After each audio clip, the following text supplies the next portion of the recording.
아멘.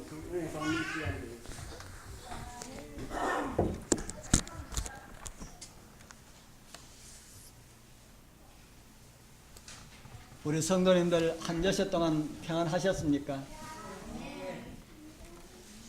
오늘 또 하나님의 성전을 찾으신 여러분들에게 하나님의 은총의 말씀으로 풍성히 임하게 되길 축복합니다. 오늘 여러분들과 함께 살펴볼 제목은 화면에 올려진 내용같이 하나님의 마음에 합한 왕 다윗이라는 제목입니다. 여러분들도 다윗 잘 아시죠? 다윗 하면은 골리앗과의 싸움에 관한 이야기는 신앙하시지 않는 사람이라 할지라도 한두 번 들었던 그런 이야기라는 생각이 듭니다. 그는 사울의 뒤를 이어서 이스라엘의 왕이 되어서 40년 동안 왕위에 있었습니다. 그리고 그의 아들 솔로몬에게 생전에 왕위를 물려주고 그의 남은 기록을 성경은 이렇게 말해주고 있습니다. 역대상 29장 27절에서 28절에 보면은 이스라엘을 치리한 날짜는 40년이라 헤브론에서 7년을 치리하였고 예루살렘에서 33년을 치리하였더라. 저희가 나이 많아 늙도록 부하고 존귀하다가 죽음에 그 아들 솔로몬이 대신하여 왕이 되니라.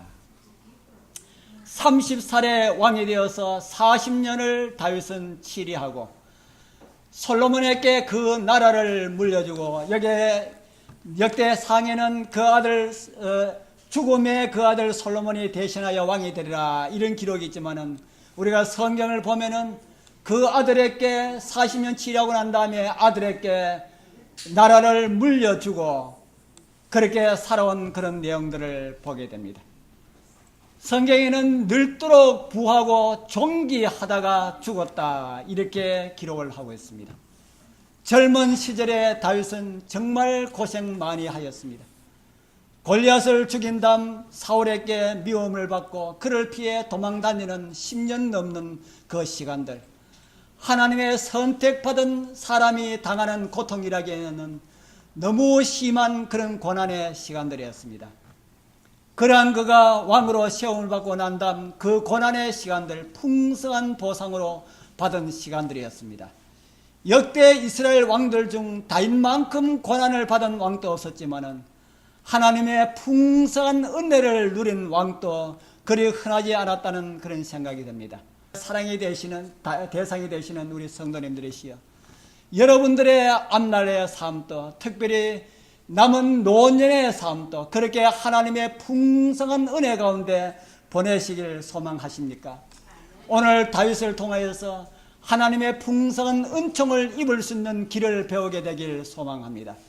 그래서 여러분들의 모두 남은 생애가 다윗처럼 하나님의 마음에 합한 자들이 다 되어서 하늘도 소망하고 이 땅에서도 어떤 사람보다 더 행복 가득한 그런 삶이 되길 축복합니다.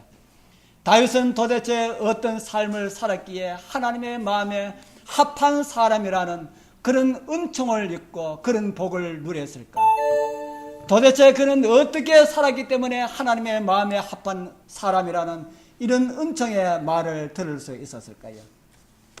그 첫 번째는 성령의 충만한 감동이 함께 하였던 사람입니다. 우리 사무엘상 16장 13절에 보면은 이런 말씀이 있습니다. 우리 같이 읽어보겠습니다. 사무엘이 시작. 사무엘이 기름불을 취하여 그 형제 중에서 그에게 부었더니 이날 이후로 다윗이 여호와의 신에게 크게 감동되니라. 기름 부음을 받고 난 다음에 다윗의 생애는 성령에 크게 감동된 그런 삶이었습니다. 오늘 주신 이 말씀의 배경은 이러합니다. 사울이 하나님의 말씀에 불순종하는 길을 걷자 하나님께서는 다윗을 선택하셨습니다. 그리고 사무엘에게 다윗의 아버지인 이새의 집으로 가라고 그를 보내셨습니다. 그리고 내가 지시하는 아들에게 기름을 부어서 이스라엘의 왕을 삼으라고 그렇게 명하셨습니다. 이제 사무엘은 기름을 준비하여 이새의 집으로 갑니다.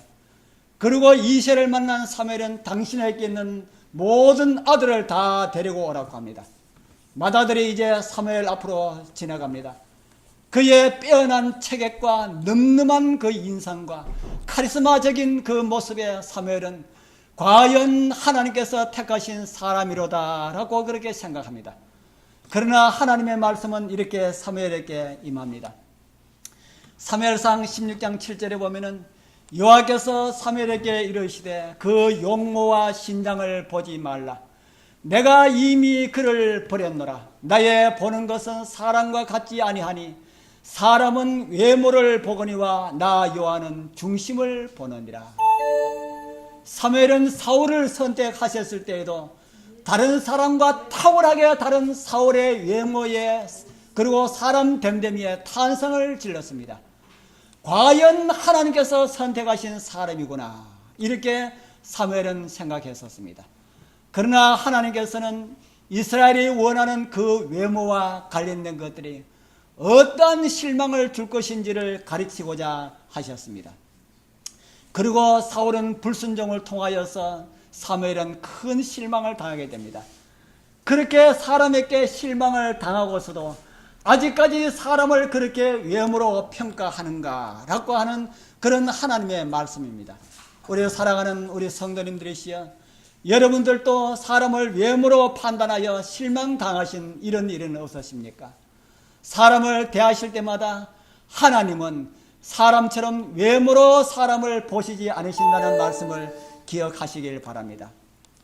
그래서 사무엘은 이새의 아들 7명을 다 보았지만은 아무에게도 하나님의 인정하시는 이런 말씀이 없었습니다. 그래서 사무엘은 이곳에는 아들이 전부입니까? 라고 물었습니다. 그러니까 이새가 아닙니다. 우리 막내가 하나인데 들에서 양을 지키고 있습니다. 라고 그렇게 대답합니다. 그러자 사무엘은 어서 그를 데리고 오라고 그렇게 말을 합니다. 이렇게 해서 다윗과 사무엘의 만남은 시작됩니다. 아까 읽은 사무엘상 16장 13절을 보게 됩니다. 사무엘이 기름불을 취하여 그 형제 중에서 누구에게요? 다윗에게 기름을 부었더니 이날 이후로 다윗이 여호와의 신에게 크게 감동되니라. 이후로 다윗의 길이 어떠했겠습니까? 다윗을 왕으로 만들기 위한 하나님의 역사는 시작됩니다. 그가 궁중에 불려 들어간 일부터 시작했어요. 그가 쫓겨 다니는 것까지도 다 이스라엘 나라를 다스릴 왕의 수업을 받았던 것입니다. 어떤 일이 있고 난 다음에 그 일이 있었습니까? 무슨 일이 있고 난 다음은요? 사무엘상 16장 13절에 말하는 기름 부음을 받고 성령의 큰 감동하심을 입고 난 다음부터 사울을 하나님께서는 다윗을 왕을 만들기 위한 이런 작업이 시작되었다 하는 것입니다. 우리는 성경을 읽다 보면 감동적인 이런 말씀들을 많이 대하게 되는데요. 그 중에서도 저는 요한계시록 21장에 저의 마음을 아주 많이 끄는 그런 말씀이 있습니다. 우리 같이 한번 보겠습니다. 요한계시록 21장 23절에서 24절입니다. 그 성은 우리 같이 한번 읽어보겠습니다. 그 성은 시작. 그 성은 해나 달의 비침이 쓸데없으니 이는 하나님의 영광이 비치고 어린 양이 그 등이 되심이라. 만국이 그 빛 가운데로 다니고 땅의 왕들이 자기 영광을 가지고 그리로 들어오리라. 우리 성도님들 어렸을 때에, 여러분들이 어렸을 때에 교회에 나오셨으면은 아마 어린이 노래 가운데 이런 노래를 아마 불러보았으리라 하는 생각이 듭니다. 멸류관선에 내 아버지 집, 멸류관선에 내 아버지 집. 여러분들 불러보셨습니까? 멸류관선에 같이 한번 불러볼까요? 시작. 멸류관선에 내 아버지 집, 멸류관선에 내 아버지 집, 멸류관선에 내 아버지 집, 거긴 기쁘다. 아멘. 어떤 사람들이 멸류관을 씁니까? 어떤 사람들이 멸류관을 써요? 왕들이 멸류관을 씁니다. 물론 화관은 어떤 경기에서 우승한 사람들이 옛날에는 이 화관을 머리에 씌워줬습니다. 그러나 멸류관은 왕들에게 씌워지는 그런 관입니다.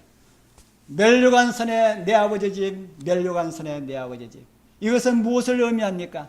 요한계시록 21장 23절이 그 답을 말하고 있습니다. 하늘 예루살렘에는 달이나 해의 빛이 쓸 데가 없는데 하나님의 영광이 비치고 어린 양이 그 등이 되심이라. 만국이 그 하나님의 빛 가운데로 다니고 땅에 누구들이요? 땅에 누구들이 그랬습니까? 땅의 왕들이 자기 영광을 가지고 그리로 들어오리라. 이 다음에 우리가 주님 오실 때에 주님을 따라 하늘에 가게 된다면 우리 하나님께서는 저와 여러분들을 무엇으로 대접해 주시겠다는 말씀입니까? 왕으로 대접해 주시겠다. 여러분들 왕 되려 그러면은 뭐 하면 돼요? 예수님 잘 믿으면은 왕 되기가 쉽습니까? 힘듭니까?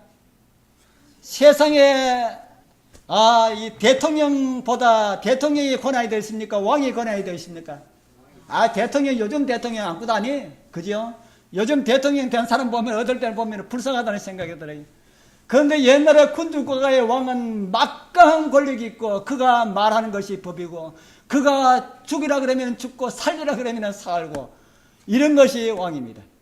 이 다음에 우리가 주님 오실 때에 주님 따라 하늘에 가게 된다면 하나님께서 구원받은 사람들을 저와 왕으로 대접을 해 주시겠다. 얼마나 감격적인 그런 말씀입니까? 다른 곳에도 성경에 이런 말씀이 있을까요? 요한계시록 3장 21절에 보면 또 그런 말씀이 있습니다. 이기는, 우리 같이 읽어보겠습니다. 시작. 이기는 그에게는 내가 내 보좌에 함께 앉게 하여 주기를, 내가 이기고 내 아버지 보좌에 함께 앉는 것과 같이 하리라. 아멘. 이기는 그에게는 내가, 누가 누구의 보좌에 앉게 해주겠다고 말씀하셨습니까? 예수님께서 자기 보좌에 함께 앉게 해주겠다. 예수님은 누구 보좌에 앉아 계시는데요? 예수님께서는 아버지 보좌에 함께 앉아 계시는데, 이런 황송한 말씀이 어디에 있습니까? 예수님께서 아버지 보좌에 앉아 계시는데 이기는 그는 내 보좌에 함께 앉게 해 주겠다. 우리 사랑하는 성도님들이시여, 이 땅에서는 우리가 다스리는 그런 일에 우리는 참여하지 못하고 이렇게 살아갈 수밖에 없지만은 우리 예수님 잘 믿으면은 하늘에서 왕으로 대접해 주시겠다고 하시는 이 약속을 믿고 신앙 잘 하게 되길 바랍니다. 다윗은 왕이 되고 난 후에 고생을 많이 했습니다. 그러나 우리가 예수님 보좌에 함께 앉아서 왕노릇을 할 때는 고생이 있을까요, 없을까요? 우리가 이 다음 하늘에 가서 왕의 왕으로 예수님 보좌에 앉아서 왕노릇을 할 때는 고생이 있을까요, 없을까요? 고생이 없지요. 온전한 기쁨과 온전한 행복만이 가득할 것입니다. 다윗은 30의 왕위에 올라서 40년을 통치했습니다. 하나님께서 우리에게 주시는 왕의 자리는 몇 년 정도 될까요?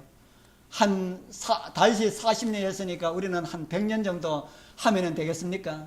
하늘에 가서 왕 몇 년 정도 하면 되겠습니까? 우리 모친님, 왕 몇 년 정도 하면은 시근하겠습니까? 너무, 우리 하늘 가면은 몇 년 정도 하면은 우리 시근하겠어요? 김영옥 지사님. 몇 년 하면은 되겠습니까? 영원토록. 우리 영원토록. 왕이 되려 그러면 뭐가 있어야 돼요? 왕 아래 사람들이 있어야 되겠죠. 그래서 우리가 영원토록 왕 되어버리면은 불행한 사람도 있게 됩니다. 그래서 우리가 영원토록 왕이 되지 못해요. 성경에는 몇 년 동안 왕노릇 하라고 했는가 하면 성경에 있습니다. 우리 한번 보겠습니다. 요한계시록 20장 6절 같이 읽어보겠습니다. 이 첫째, 시작. 이 첫째 부활에 참여하는 자들은 복이 있고 거룩하도다. 둘째 사망이 그들을 다스리는 권세가 없고 도리어 그들이 하나님과 그리스도의 제사장이 되어 1000년 동안 그리스도로 더불어 왕노릇하리라. 아멘. 몇 년 동안요? 1000년. 1000년. 우리 1000년 동안 살아본 사람이 있습니까? 없습니까? 없지요. 그런데 성경은 말하기를 하나님을 믿고 구원받아서 하늘에 간 사람은 몇 년 동안 왕노릇 할 거라 그럽니까? 1000년 동안 왕노릇 하게 될 것이다. 이 첫째 부활은 죽은 자들이 살아나는 것을 말하는 그런 용어입니다. 성경에는 두 가지 부활이 있다고 말씀을 하고 있는데, 하나는 첫 번째 부활, 의인의 부활이고, 또 하나는 두 번째 악인의 부활이 있을 것이라고 말씀을 하고 있습니다. 지금 찾아드린 말씀은 의인의 부활, 첫 번째 부활을 말하고 있습니다. 바로 첫 번째 부활과 두 번째 부활 사이에 1000년이라는 기간이 있는데, 그 1000년 동안 왕노릇 하게 될 것이다. 누구를 심판할까요? 1000년 후에 살아날 악인들을 심판하는 왕노릇을 하게 될 것이라 하는 것입니다.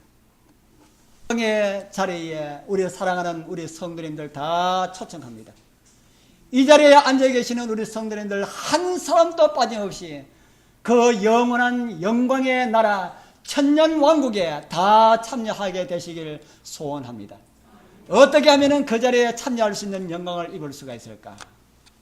다윗은 기름 부음을 받고요, 성령의 감동하심을 받고 왕을 만드시는 하나님의 역사에 순종하였습니다.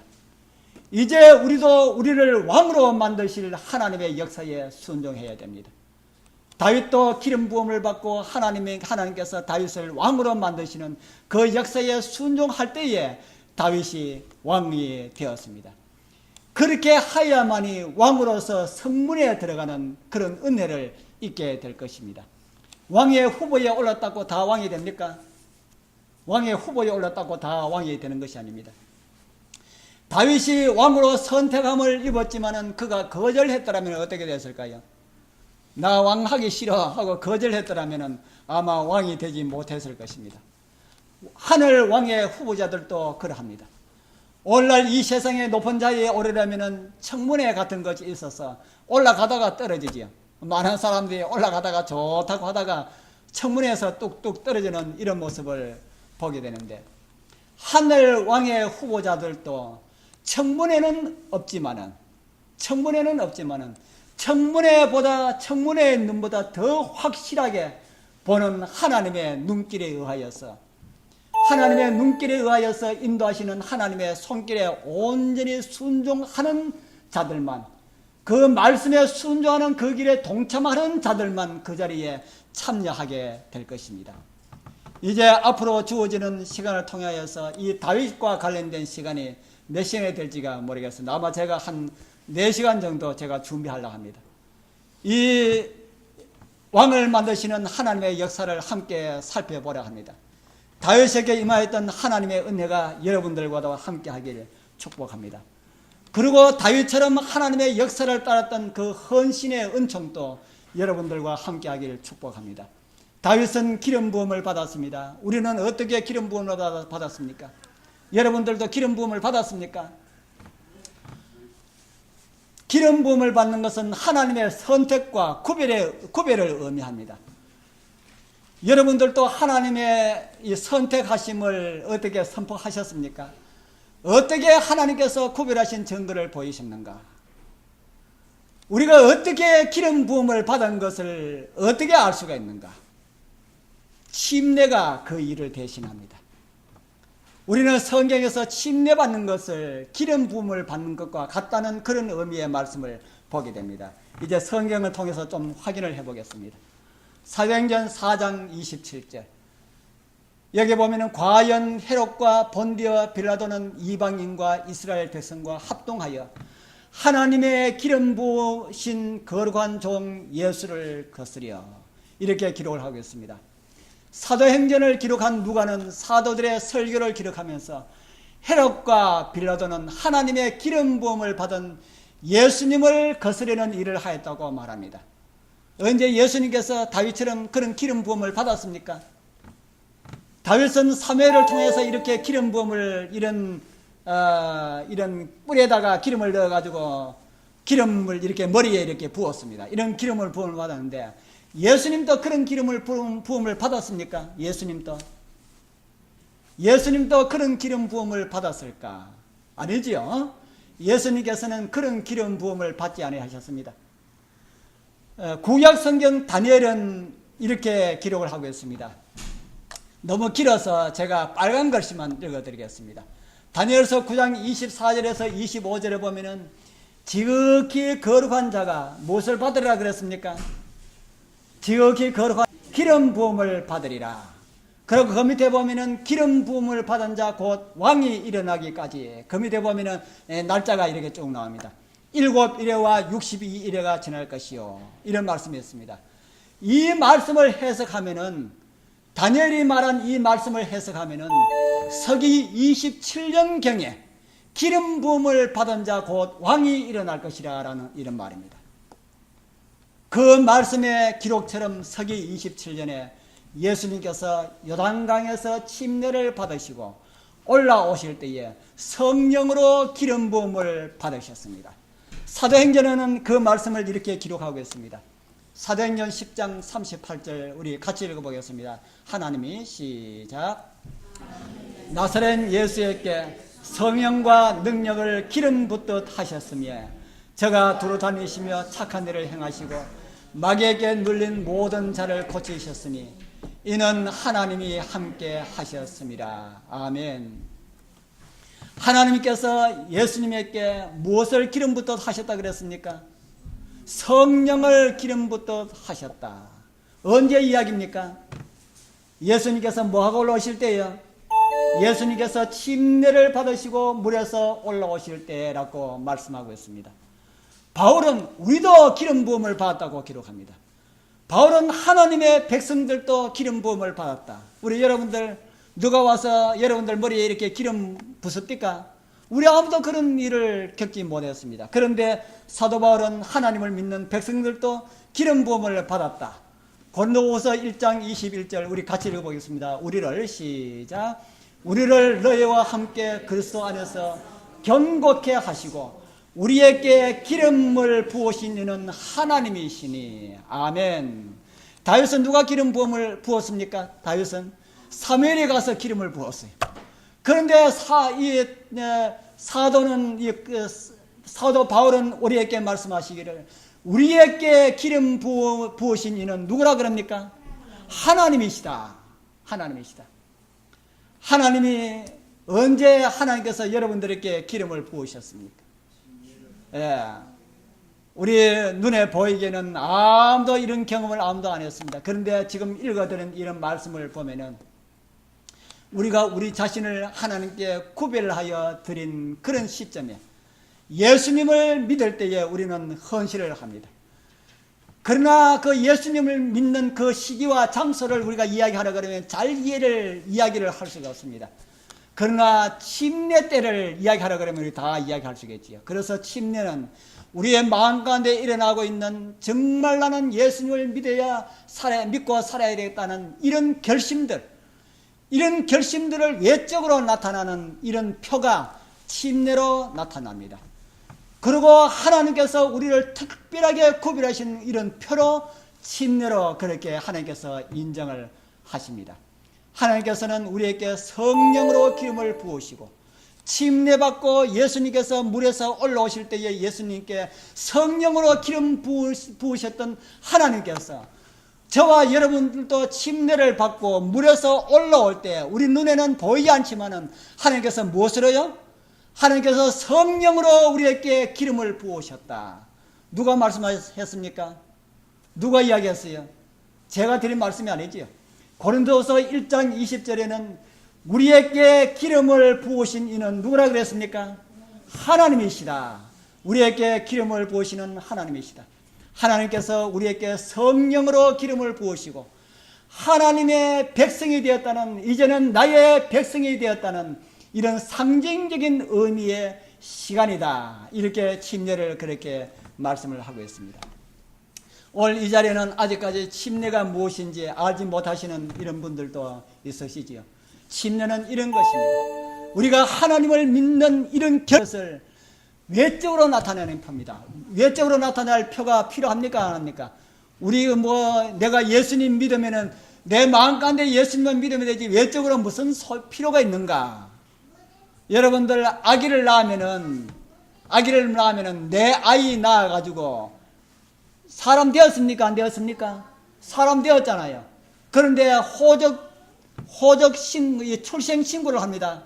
왜 출생 신고합니까? 출생 신고 안 하면은 나라에서 뭐로 인정 안 해요?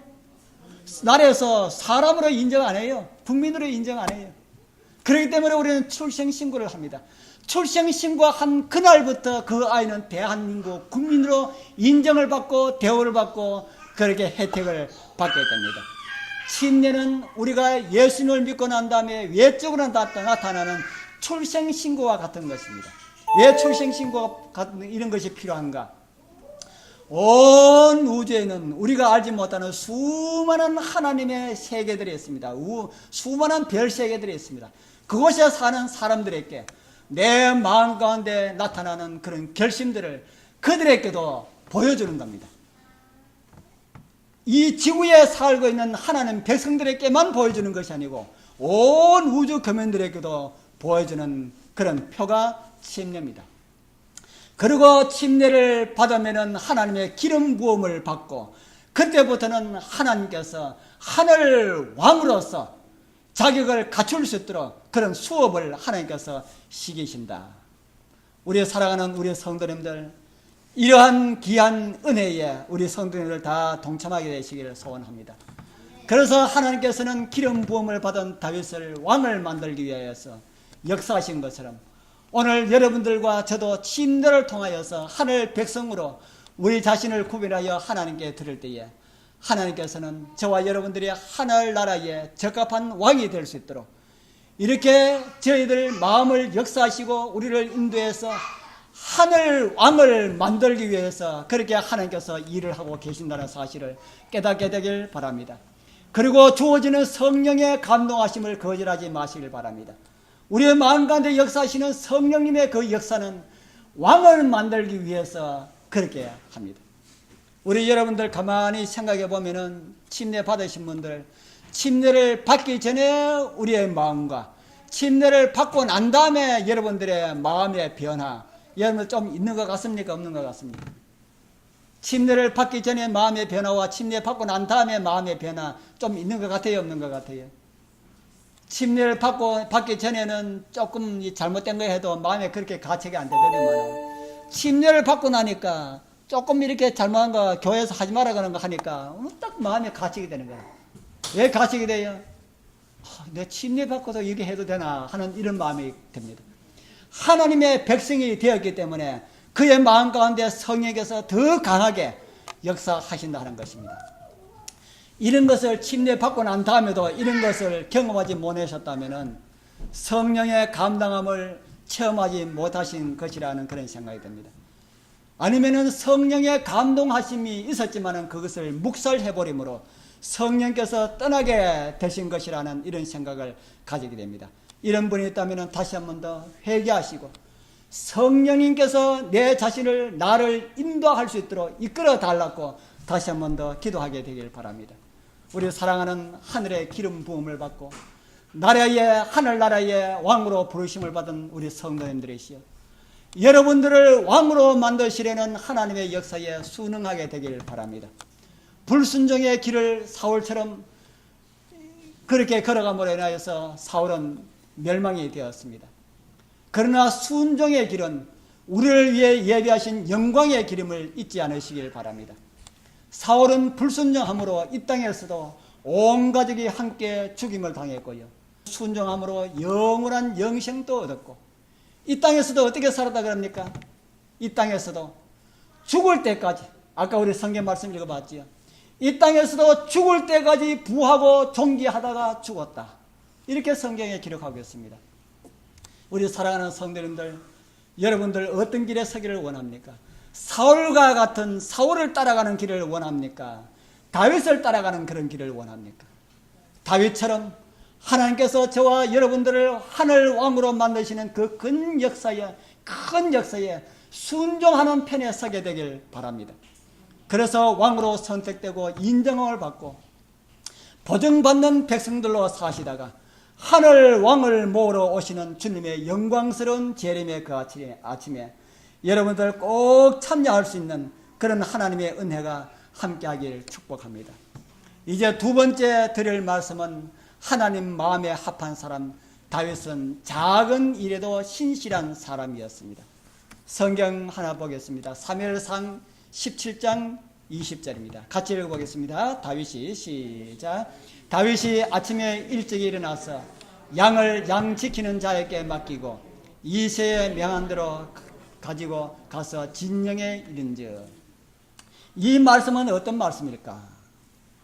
이제 사울의 통치 시대에 이스라엘과 블레셋 사이에 전쟁이 벌어졌습니다. 다윗의 형 3명은 사울과 함께 전쟁터에 나갔습니다. 자기 아들의 안부가 궁금했던 다윗의 아버지 이새는 다윗에게 심부름을 보냅니다. 음식을 만들어서 다윗 편에 보내면서 형들이 잘 있는지 보고 오라고 합니다. 그 일을 심부름을 받으면 보통 아이들은 어떻게 하겠습니까? 예, 갔다 오겠습니다 하고 가지고 가든지 나 가기 싫어요 하든지 이렇게 하겠죠. 그런데 이 다윗은 다른 아이들보다 좀 달랐습니다. 다윗이 이때 나이가 보통 17, 18 이렇게 말하는데 다른 아이들, 다른 청년들하고 조금 달랐습니다. 그는 아침에 심부름 보내는 그 아침에 일찍이 일어났어요. 왜 일찍 일어났습니까? 자기 양 생각이 났습니다. 다윗이 양을 돌보지 않으면 누가 돌볼 수 있을까요? 그 아버지가 돌보지 않을까요? 아버지가 심부름 보내고 나면은 우리 아들이 심부름 간데 내가 봐야 되겠다 하고 다른 아들을 시켜서 다 볼 것인데 다윗은 그렇게 하지 않았다는 겁니다. 다윗은 자기가 할 일을 자기가 하는 이런 신중함을 보였습니다.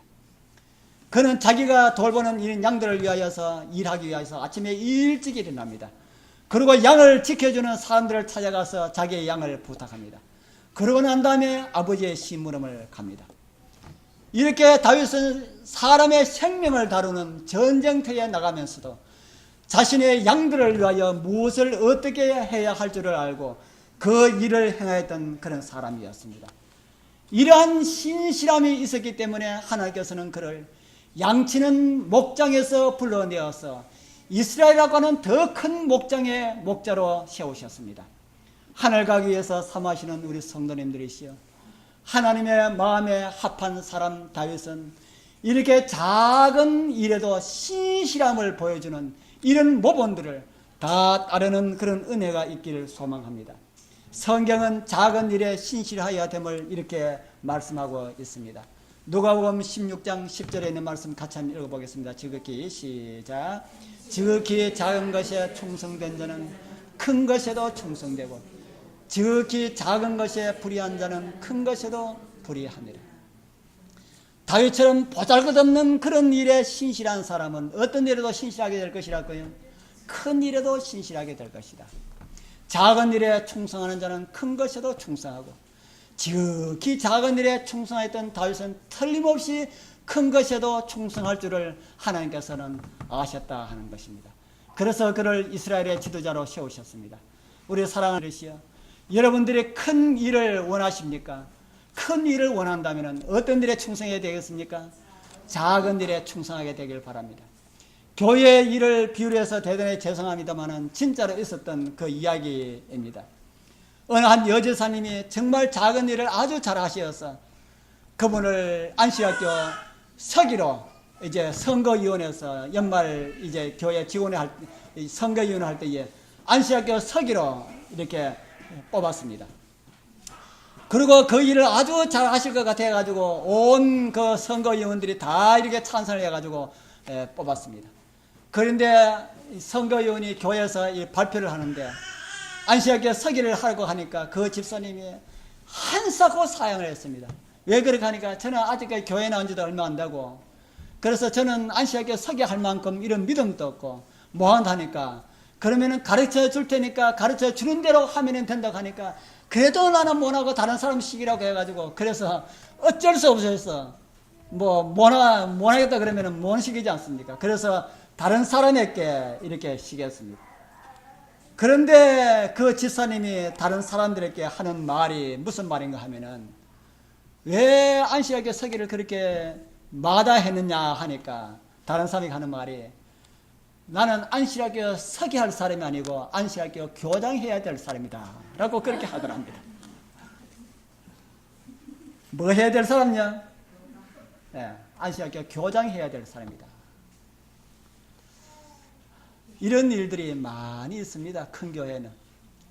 교장해야 될 사람한테 뭘 시켜서요? 교회에서 교장해야 될 사람한테 서기를 시키니까 그게 먹혀 들어갑니까?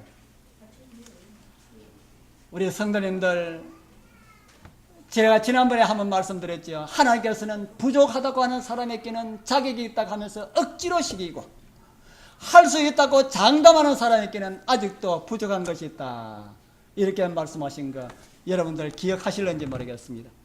하나님께서 시내산 광야에서 양을 치고 있던 모세를 부르셔서 이스라엘의 종노릇, 애굽에서 종노릇하고 있는 이스라엘 내 백성을 구원하라 이렇게 할 때에 모세는 어떤 말을 하나님께 했습니까?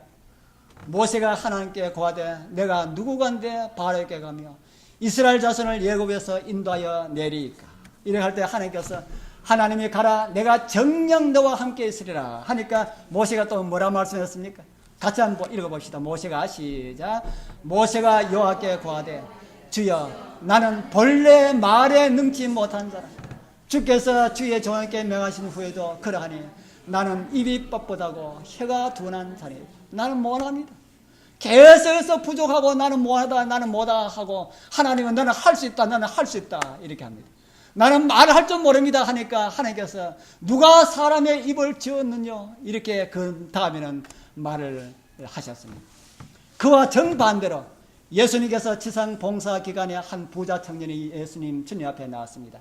그리고 그 부자 청년은 저는 다 완벽합니다. 완벽합니다. 그래서 저도 예수님 제자로 받아주시죠. 저 같은 사람 제자로 받아주시면 엄청나게 큰 일을 하게 될 것입니다 라는 이런 말입니다. 그런 말을 했을 때에 예수님께서 하신 말씀이 뭡니까? 누가복음 18장 22절 같이 읽어보겠습니다. 예수께서 시작.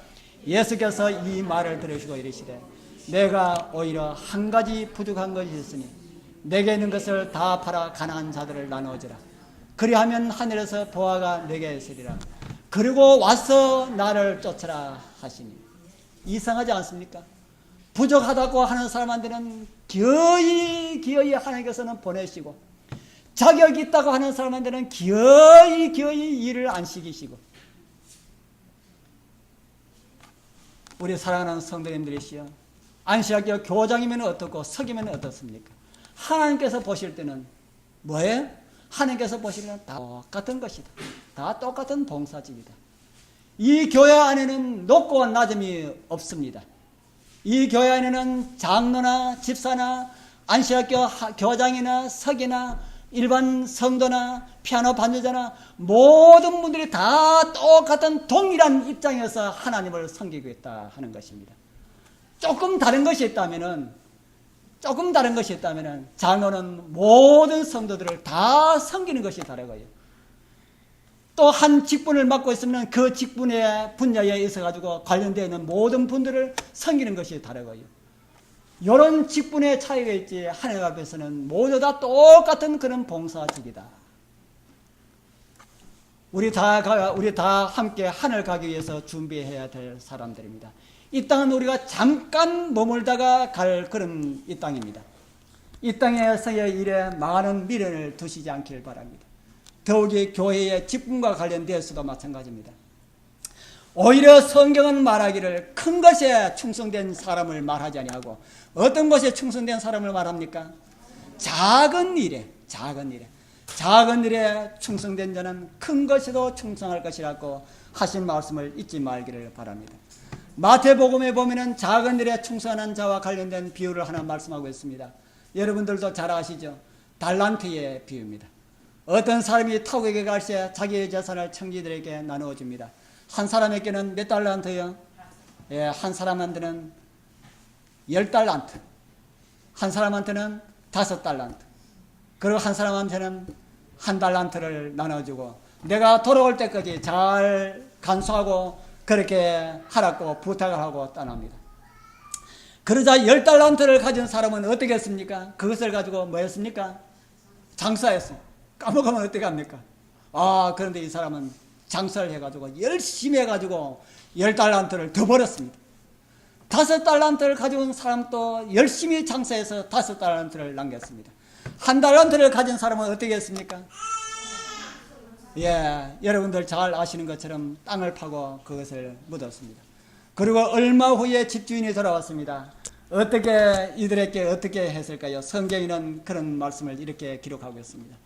오랜 후에 그 종들의 주인이 돌아와서 저희와 회개할세에 10달란트 받은 자는 10달란트를 더 가지고 와서 가로되 주여 내게 10달란트를 주셨는데 보소서 내가 또 10달란트를 남겼나이다. 그 주인이 이르되 잘하였도다 착하고 충성된 종아 내가 작은 일에 충성하였으면 내가 많은 것으로 내게 맡기리니 내 주인의 즐거움에 참여할지어다 하고 그리고 5달란트 맡은 사람에게도 똑같은 그런 칭찬을 합니다. 1달란트 맡았던 사람은 와서 어떻게 했습니까?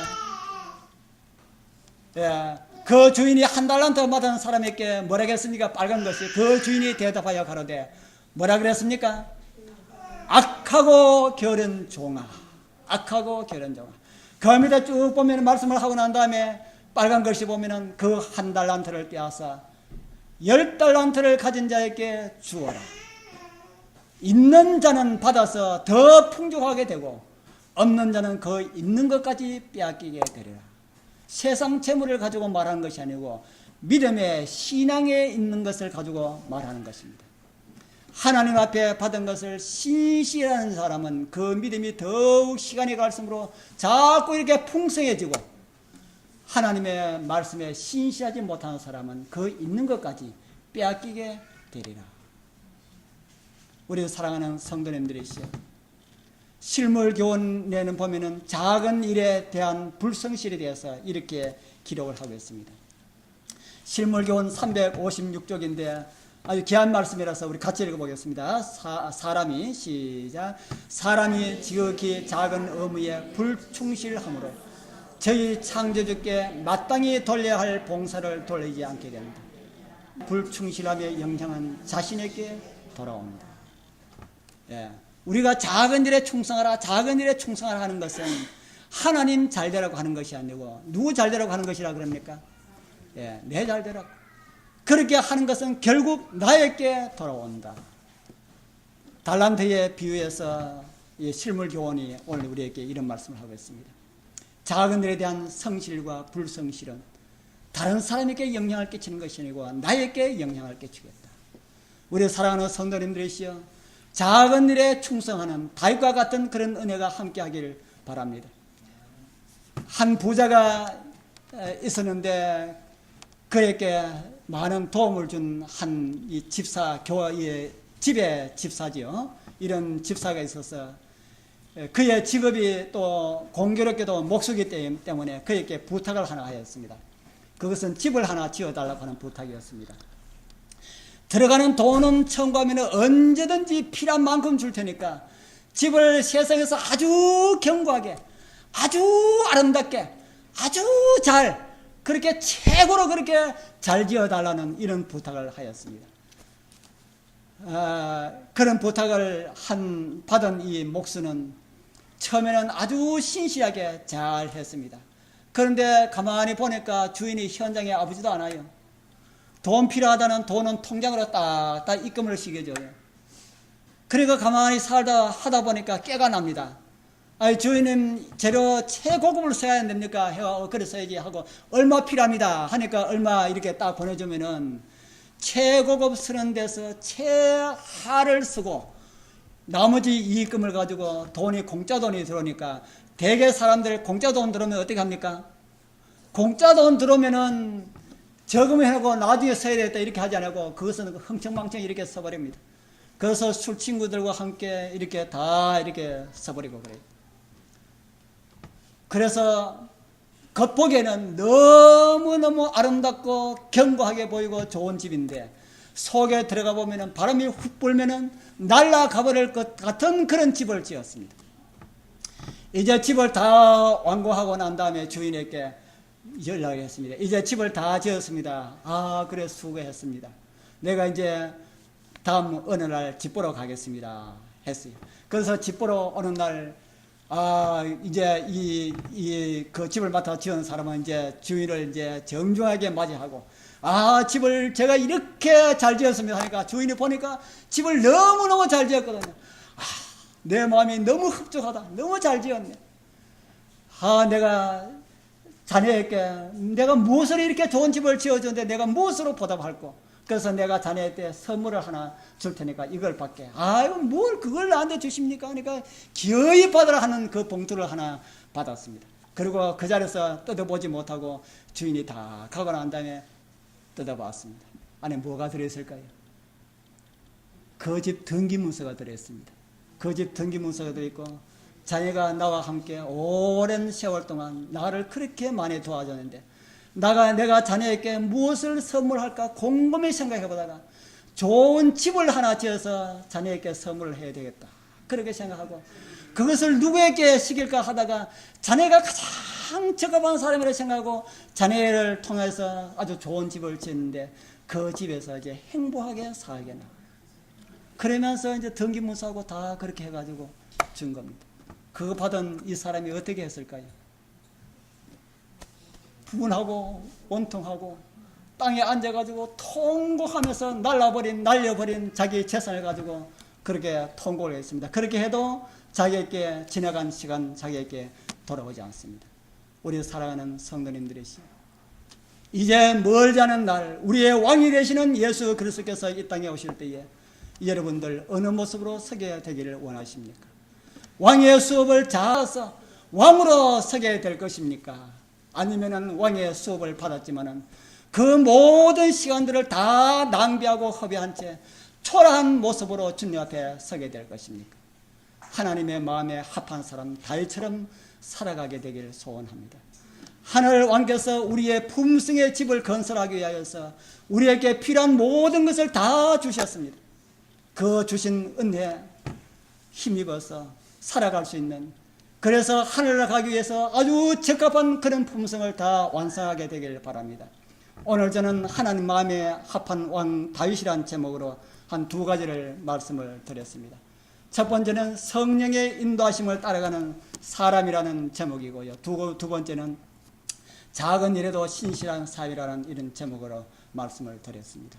하늘 왕의 후보자들이시여, 우리 모두 이러한 다윗처럼 작은 일에도 신실한 사람, 성령의 감동하심을 따라서 살아가는 이런 삶이 다 되어서 우리 하늘 아버지께 영광 돌리며 살다가 주님 오시는 날 왕을 데리러 오실 때에 주님 보좌에 함께 앉을 그런 왕들이 다 되어서 주님을 뵙게 되시기를 축복합니다. 기도드리겠습니다.